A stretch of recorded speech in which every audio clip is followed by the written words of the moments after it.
Hello दोस्तों, मैं हूं आपका विवेक सर और आज हम आपके लिए लेकर आए हैं नीट के लास्ट 5 ईयर के PYQ। और हमारी यूनिट का नाम है unit number 10, oscillation and waves. ठीक है, हमारे चैनल का नाम है विवाश्वत उर्विश क्लासेस। चलिए पहले सिलेबस देख लेते हैं, सिलेबस में क्या क्या है।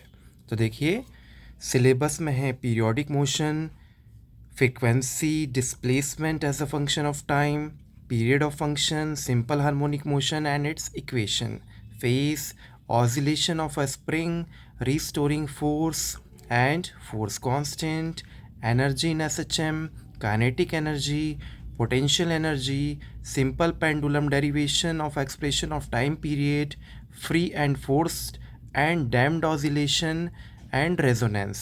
ठीक है, और इसमें जो वेव वाला टॉपिक है उसमें क्या क्या चीज़ें हैं, तो ये है वेव मोशन में longitudinal and transverse wave, speed of wave motion, displacement relation of progressive wave, principle of superposition of wave, reflection of wave, standing wave in strings and open organ pipe, fundamental mode and harmonics and beats. ठीक है, तो ये रहा हमारा syllabus. चलिए अब question start करते हैं। क्वेश्चन नंबर फर्स्ट जो है ये हमारा आया हुआ है 2023 में। ठीक है, क्वेश्चन क्या बोल रहा देखते हैं। The XT graph of a particle performing SHM simple harmonic motion, SHM ठीक है, उसका शॉर्ट फॉर्म हो गया, is shown in the figure. The acceleration of the particle in at t is equal to 2 second. ठीक है, तो acceleration का formula क्या होता है? एक्सेलरेशन का फॉर्मूला होता है -a ओमेगा स्क्वायर वाई। ठीक है, या फिर माइनस ओमेगा स्क्वायर a। ठीक है, चलो अब इसमें हमें ओमेगा का वैल्यू फाइंड करना है। ओमेगा का वैल्यू क्वेश्चन में नहीं गिवन, तो ये हो जाएगा omega is equal to 2π/t। ठीक है ना।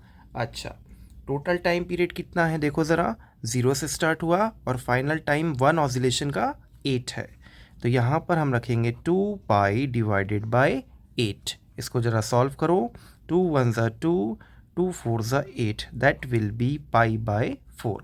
तो ओमेगा का वैल्यू कितना आ गया? π/4 आ गया। ठीक है, अच्छा क्वेश्चन में देखो डायग्राम भी दिया है और डायग्राम में एम्पलीट्यूड का वैल्यू कितना है? 1। नीचे भी देखेंगे तो एम्पलीट्यूड का वैल्यू -1 है। मैग्नीट्यूड कंसीडर करेंगे दैट विल बी 1। तो ए का वैल्यू कितना आ गया बच्चा? 1 आ गया। That will be acceleration is equal to हो जाएगा माइनस ओमेगा स्क्वायर ए, इसमें वैल्यू पुट करो। So acceleration is equal to हो जाएगा माइनस ओमेगा का वैल्यू अभी हमने निकाला, दैट विल बी π/4 और ए का वैल्यू 1, इसका स्क्वायर है भैया। ठीक है, तो -π का स्क्वायर डिवाइडेड बाय 16, 1 का कहीं पर भी मल्टीप्लाई करोगे 1 ही आएगा। सो हमारा जो क्वेश्चन नंबर फर्स्ट है उसका करेक्ट ऑप्शन होगा ऑप्शन नंबर बी। ठीक है, क्वेश्चन नंबर फर्स्ट का correct answer option number B. B is the right answer of the question number first. ठीक है, समझ में आया। चलिए नेक्स्ट क्वेश्चन देखते हैं, क्वेश्चन नंबर सेकेंड। जो क्वेश्चन नंबर सेकेंड है ये हमारा आया हुआ है 2021 में। क्वेश्चन क्या बोल रहा देखते हैं। A body is executing simple harmonic motion with frequency n। ठीक है ना, the frequency of its potential energy. Okay, तो इस क्वेश्चन को हम दो तरह से कर सकते हैं। ठीक है, नंबर 1 तरीका हम मैथमेटिकल सॉल्व करेंगे। सो पोटेंशियल एनर्जी का फॉर्मूला होता है बच्चों ½ kx²।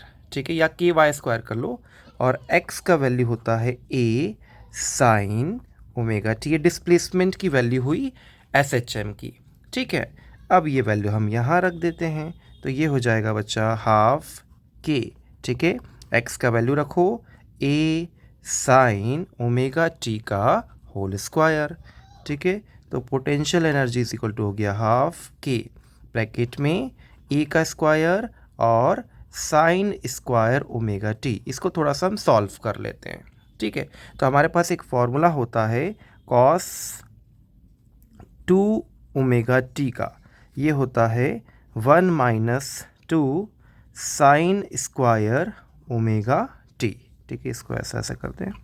चलो ओके, यहाँ साइन स्क्वायर का हमें वैल्यू चाहिए जो कि प्लस में है, तो इसको, इस पूरे को 2 साइन स्क्वायर ओमेगा टी को इधर लेकर जाओ और कॉस 2 ओमेगा टी को इधर लेकर आओ। ठीक है, तो ये हो जाएगा 2 sine square omega t is equal to 1 minus ये हो जाएगा बच्चा कॉस 2 ओमेगा टी।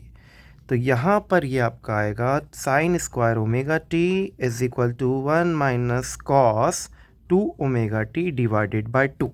ठीक है, तो हमारे साइन स्क्वायर ओमेगा टी का वैल्यू ये आ गया 1 minus cos 2 omega t by 2। इसको बड़ा कर दो, ये वैल्यू यहाँ पुट कर दो ज़रा, तो potential energy is equal to हो जाएगा half K A square as it is लिख दो, इसका वैल्यू रखो ज़रा, ये हो जाएगा 1 minus cos 2 omega t divided by 2।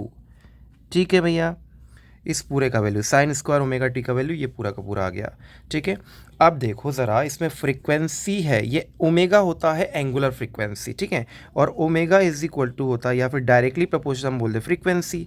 Omega का फॉर्मूला क्या होता है? ओमेगा का फॉर्मूला होता है 2 पाई एफ। इस फॉर्मूले से omega is directly proportional to frequency. यहाँ पर ओमेगा के साथ 2 का मल्टीप्लाई है, मतलब फ्रीक्वेंसी क्या हो गई? एंगुलर फ्रीक्वेंसी डबल हो गई, तो हमारी फ्रीक्वेंसी भी क्या हो जाएगी? डबल हो जाएगी। हमारी फ्रीक्वेंसी यहाँ पर क्वेश्चन में n दिया हुआ है, तो omega is equal to directly proportional हो जाएगा बच्चा 2n। तो क्वेश्चन नंबर जो है सेकेंड का करेक्ट आंसर होगा 2n। ये तो रहा मैथमेटिकल एक्सप्लेनेशन। ठीक है, एक सिंपल सा वे और भी होता है, जैसे कि आपका ये किसी पेंडुलम का SHM हो रहा है। ठीक है, तो देखो ये ऐसे जाएगा फिर ऐसे जाएगा, ठीक है ना। ये सपोज़ करो ऐसे गया फिर यहाँ वापस आया, फिर ये ऐसे गया फिर यहाँ वापस आया, ऐसे ही करता है ना। ठीक है, तो यहाँ पर देखो, तो कोई भी चीज़ अपने आप को एक बार रिपीट करेगी तो उसे बोलते हैं 1 ऑसिलेशन, और अगर 2 बार रिपीट करती तो उसे बोलते हैं 2 ऑसिलेशन। इस वाले पॉइंट पर पोटेंशियल एनर्जी मैक्सिमम होगी और इस वाले पॉइंट पर भी पोटेंशियल एनर्जी मैक्सिमम होगी। हमने चलना यहाँ से स्टार्ट किया, यहाँ से चला यहाँ तक और यहाँ से वापस आया, तो ये कितना हुआ? एक ऑसिलेशन हुआ, तो इसकी फ्रीक्वेंसी f हो गई। यहाँ से a से b और b से a, ये हो गया एक ऑसिलेशन, तो इसकी फ्रीक्वेंसी को बोला f। अब वापस a से जाएगा वो c और c से वापस आएगा a से जाएगा c और c से आएगा a, फिर से एक ऑसिलेशन हो गया, तो फ्रीक्वेंसी हो गई f। तो f और f कितना हो गया? टोटल फ्रीक्वेंसी हो गया 2f। तो ये एक दूसरा तरीका है इस क्वेश्चन को सॉल्व करने का, ये मैथमेटिकल और ये डायग्रामेटिक वे। ठीक है, तो क्वेश्चन नंबर जो सेकंड है इसका करेक्ट आंसर होगा option number B. Option number B is the right answer of the question number second. ठीक है, समझ में आया? चलिए अब क्वेश्चन नंबर थर्ड देखते हैं। जो हमारा क्वेश्चन नंबर थर्ड है वो आया हुआ है नीट 2019 में। क्या बोल रहा question? The distance covered by a particle undergoing SHM in 1 time period. तो भैया 1 टाइम पीरियड का जो ऑसिलेशन होता है वो कुछ ऐसा होता है। ठीक है, और यहाँ से लेकर ये डिस्टेंस, ये ओरिजिन है, यहाँ से यहाँ तक का डिस्टेंस होता है a। ठीक है, अच्छा a चलेगा, यहाँ से यहाँ तक a चला तो a वापस भी आएगा, तो ये वापस भी a आ गया। ठीक है, तो ऊपर का कितना हो गया? a plus a 2a। ऐसे ही नीचे देखो, यहाँ से यहाँ तक चला a और नीचे चला तो नीचे से फिर वापस 0 पे भी गया, तो a, तो a और a 2a, तो ऊपर का हो गया a प्लस a, नीचे का हो गया a प्लस a। तो कितने बार हो गया? 1 2 3 4, तो total a plus a plus a plus a कितने बार आया? 4 बार आया। तो टोटल एम्पलीट्यूड हो गया बच्चों 4a। जो हमारा क्वेश्चन नंबर थर्ड है उसका राइट आंसर आएगा option number D. Option number D is the right answer of the question number third. ठीक है, समझ में आया? चलिए नेक्स्ट क्वेश्चन देखते हैं। Question number 4। क्वेश्चन नंबर 4 जो है वो आया हुआ नीट 2021 में। क्वेश्चन क्या बोल रहा देखते हैं। A spring is stretched by 5 centimeter by a force of 10 Newton. The time period of oscillation when a mass of 2 kg is suspended by it is। ठीक है, तो टोटल इसमें टाइम पीरियड पूछा है, मास की बात कर रहा है और फोर्स की बात कर रहा है। ठीक है ना। तो जब मास का रिलेशन होता है तो टाइम पीरियड का फॉर्मूला हो जाता है बच्चों t is equal to 2π√m/k। ठीक है, k का वैल्यू तो पता नहीं है, ठीक है, तो k का वैल्यू हमें निकालना पड़ेगा। f इज इक्वल टू होता है kx। इस फॉर्मूले से k का वैल्यू कितना हो जाएगा, f divided by x। Force कितना है बच्चा, 10, और x डिस्टेंस कितना है देखो ज़रा, 5 सेंटीमीटर है। 5 × 10⁻⁻²। इसको सॉल्व करोगे तो ये आ जाएगा 5 × 1 = 5, 5 × 2 = 10, तो ये आ गया बच्चा 2 × 10⁻²। इसको सॉल्व किया तो ये आ जाएगा 200। के का वैल्यू कितना आया, 200। वैल्यू पुट करते हैं। मास का वैल्यू ऑलरेडी क्वेश्चन में कितना दे के रखा है, 2 kg, ठीक है ना। तो that will be t is equal to 2π, mass का वैल्यू कितना है 2 और k का वैल्यू कितना है 200। कैंसिल करो, 2 × 1 = 2, 2 × 1 = 200 आ गया। ये आ जाएगा आपका 2π 1 डिवाइडेड बाय 100, 100 का √10 होता है, तो 2π/10, सॉरी 2π/10, ठीक है, 2π/10 आ गया। ओके, 2π, पाई का वैल्यू रख दो, 2 × 3.14 डिवाइडेड बाय 10, तो ये आ जाएगा बच्चों 6.28 डिवाइडेड बाय 10। इसको फर्दर सॉल्व करोगे, डायरेक्टली करना है, डेसिमल हटा दो और ये वाला डेसिमल इधर लगा दो, तो 0.628, कुछ कैंसिल वैंसिल नहीं करना है, ठीक है ना, डायरेक्ट डेसिमल यहाँ लगा दो, तो 0.628।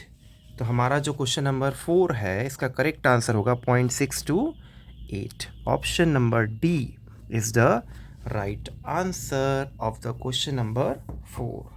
ठीक है, समझ में आया। चलिए अब देखते हैं question number 5।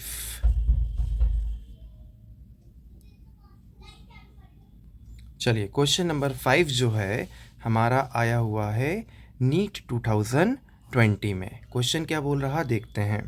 The phase difference between displacement and acceleration of a particle in simple harmonic motion is. Okay, तो फेज डिफरेंस किसके बीच पूछ रहा, एक्सेलरेशन और डिस्प्लेसमेंट के बीच, ठीक है। तो y इज इक्वल टू होता है a sin omega t। x भी ले सकते हो, y भी ले सकते हो, ऐसा कोई कंपल्शन नहीं है, ठीक है ना। y इज इक्वल टू, इसका एक बार डिफरेंशिएशन करेंगे तो आ जाएगा क्या, वेलोसिटी, और इसका एक और बार डिफरेंशिएशन करेंगे तो ये आ जाएगा एक्सेलरेशन। एक्सेलरेशन का बोलेंगे d²y/dt², ये हो जाएगा बच्चों एक्सेलरेशन, और इसका वैल्यू जो होता है वो होता है a ω² sin ω t plus pi, ठीक है। कंपेयर करो, यहाँ पर साइन का एंगल ω t, यहाँ पर साइन का एंगल ω t प्लस फाई, कितना डिफरेंस आ रहा है, डिफरेंस निकाल लो, तो डेल्टा फाई या डेल्टा थीटा डिफरेंस ये हो जाएगा ω t, इसको पहले लिख लो, बड़ा है, प्लस फाई माइनस ω t से ω t गया, कितना बचेगा पाई। तो जो एंगल आया वो कितना आया, पाई रेडियन। तो क्वेश्चन नंबर 5 का जो करेक्ट आंसर है वो होगा option number D. Option number D is the right answer of the question number 5। ठीक है, समझ में आया।